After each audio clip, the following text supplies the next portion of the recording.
Olá pessoal, queridos e queridas, hoje nós vamos para o capítulo 6, a lei do distanciamento. Essa lei do distanciamento de Pack traz que nós precisamos sair da questão do apego, né? O apego ao resultado, o apego às questões, o apego às circunstâncias, o apego ao medo, o apego à insegurança. Com relação ao apego, nós temos várias situações em que nós nos colocamos, né? E nós nos vemos intermeados por essas relações porque nós somos apegados a várias questões. Desde questões relacionadas a materiais, até questões relacionadas com sentimentos, com recordações. Outro dia eu estava conversando com a minha filha e a gente estava falando muito sobre a relação de trabalho e a relação de ter a necessidade, ou vamos pensar assim, de concurso público, né? Que só vai ter sucesso e tranquilidade na vida se tiver um concurso público ou se tiver a carteira assinada.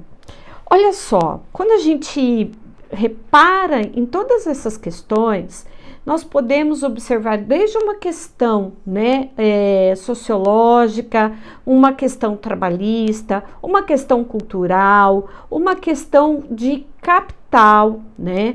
E aí nós verificamos que existe por trás disso tudo um histórico na qual a nossa sociedade foi colocada perante, vamos pensar assim, padrões que deveriam ser seguidos, ok? Então vamos pensar na questão do Brasil, ok? Quando a gente olha para o Brasil, na época dos escravos, no período também dos imigrantes que chegaram ao Brasil, o que a gente verifica? Né, nos séculos passados, 18, 19. O que a gente verifica?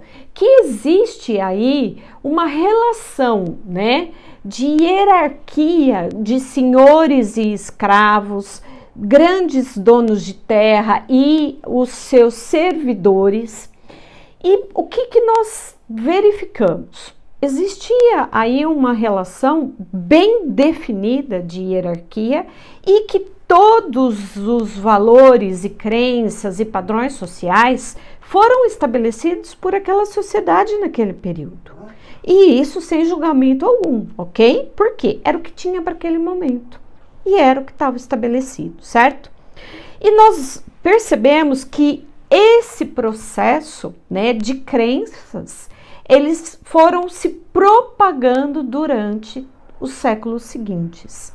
Então, o que a gente verifica, né? Uma sociedade dominante e uma sociedade dominada, na qual essa sociedade dominada era mantida por meio de jargões, crenças, subterfúgios para que nós permanecêssemos naquele padrão, ok? Então, o que acontece aí, por exemplo? Eu lembro muito dos meus avós falando, principalmente a minha avó por parte de pai, dizendo que a gente tinha que estudar e prestar concurso público, né? Na época, eu era criança e eu escutava ela falando muito sobre o concurso do Banco do Brasil, que era o que tinha, né? Era passar no concurso do Banco do Brasil.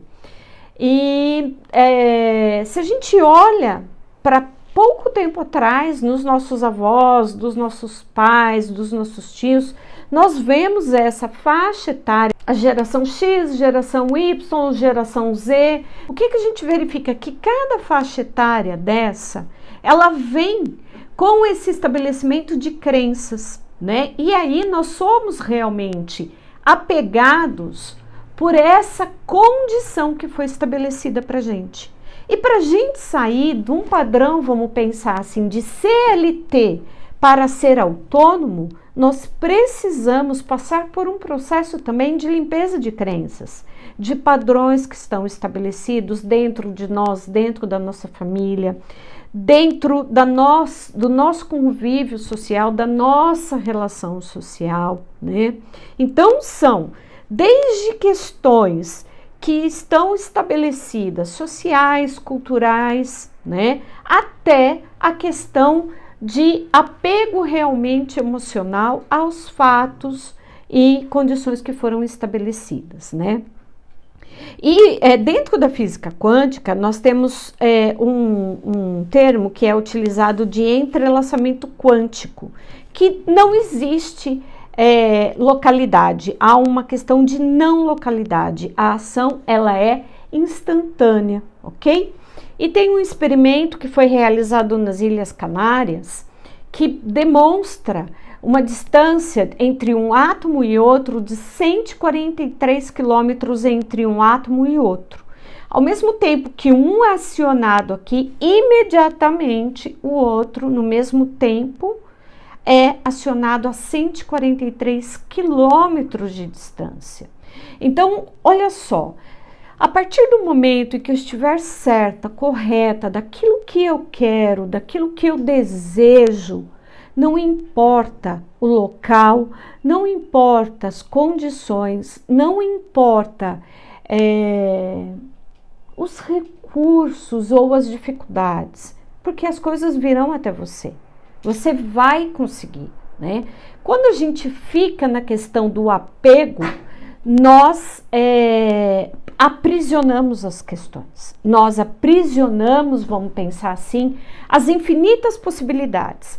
Porque se existe tanta possibilidade neste universo, e tudo é uma possibilidade, tudo é um ponto de vista, se existe tantas possibilidades, por que eu vou ficar pegada a uma só? Né? Então, por exemplo, se a gente olha várias histórias que a gente tem, né, na nossa vida, que a gente já ouviu falar ou que a gente conheceu de pessoas que, por exemplo, tiveram um namorado na adolescência, né? Tem uma história que eu conheço que ela é bem característica. A moça teve um namorado na adolescência, aí eles se separaram, ele casou, ela casou, beleza. Aí eles voltaram a se encontrar depois de muitos anos. Ela estava separada, ele também. E ela teve várias oportunidades de se encontrar com outras pessoas. E ela não conseguiu. Por quê? Porque ela ficou apegada a ele. E quando os dois se encontraram definitivamente, que teriam uma nova oportunidade, ela não conseguiu se relacionar com ele. Por quê? Porque ela estava apegada às memórias daquele passado. Então, como ela estava apegada àquelas memórias, àquelas vivências, ela não conseguia se relacionar com mais ninguém. Porque ela olhava para aquele passado. E quando o rapaz voltou, né, o homem voltou de novo para a vida dela, ela olhou para ele e falou assim, não, mas você não é aquele. Ele é aquele. Só que ela guardou aquela memória. Então, ela ficou presa àquele passado. E quando ele se apresenta de novo à vida dela, ela não o reconhece. Porque ela está presa, vamos pensar assim como diz o Hélio Couto, na casa, carro, apartamento. E não consegue olhar para as outras perspectivas da vida, mesmo sendo a mesma pessoa. Né? Então, Deepak, ele traz muito essa questão, né? E aí ele diz uma frase que é o seguinte: sem a incerteza e o desconhecido, a vida é apenas uma repetição de velhas memórias. Você se torna vítima do passado e seu torturador de hoje é o que sobrou de você ontem. Quando você se apega a uma ideia pronta, seu desejo, antes fluido, possível e flexível, fica congelado numa estrutura rígida que interfere todo o processo de criação. Então, por exemplo, se eu quero uma roupa nova, uma camisa nova, era a camisa nova daquele verde piscina.